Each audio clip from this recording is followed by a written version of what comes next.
ABP আনন্দের খবরের জের পাটুলিতে তরুণী নিগ্রহের ঘটনায় অবশেষে ৩ অভিযুক্তকে গ্রেফতার করল পুলিশ।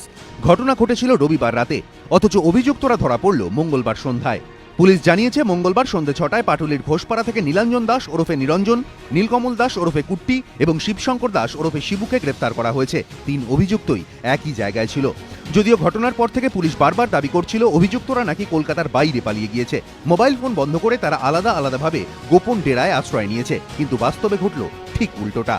যে ঘোষপাড়া থেকে অভিযুক্তরা ধরা পড়েছে সেখান থেকে পাটুলি থানার দূরত্ব মেরে কেটে 2 মিনিট। 3 অভিযুক্তের বাড়িও ঘোষপাড়া থেকে হাঁটা পথের দূরত্ব। প্রশ্ন উঠছে, তাহলে কি অভিযুক্তদের পালানোর জন্য সেফ প্যাসেজ তৈরি করে দেওয়ার চেষ্টা হয়েছিল? চাপের মুখে কি এই গ্রেফতার? অভিযুক্তদের খোঁজে এদিন দুপুরে পাটুলিতে পৌঁছেছিল এবিপি আনন্দ। প্রথম গন্তব্য ছিল 2 ভাই নীলাঞ্জন এবং কুট্টির বাড়ি। না, ওরা এখন কেউ নাই বাড়িতে।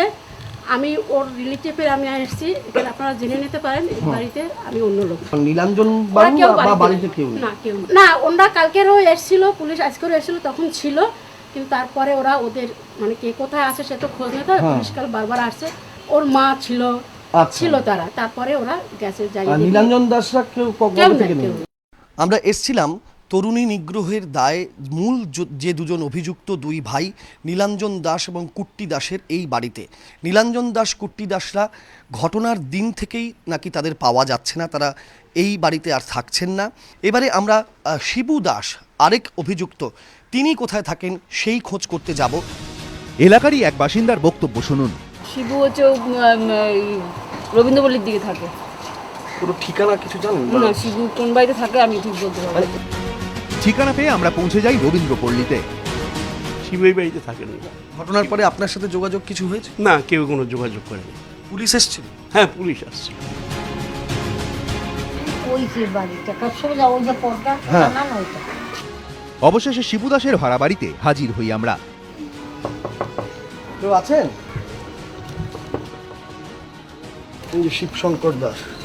কিন্তু এই বাড়ির মালিক কে? আমাকে কেউ এসে কিছু বলেওনি আর কিছু জানিও না। কেউ আসেনি, কেউ আসেনি এখনো পর্যন্ত। গতকাল বা আজকে ওদের না, দেখা পেয়েছে? না। এদের অ্যাকচুয়াল বাড়ি কোথায়? এই বীরনগর।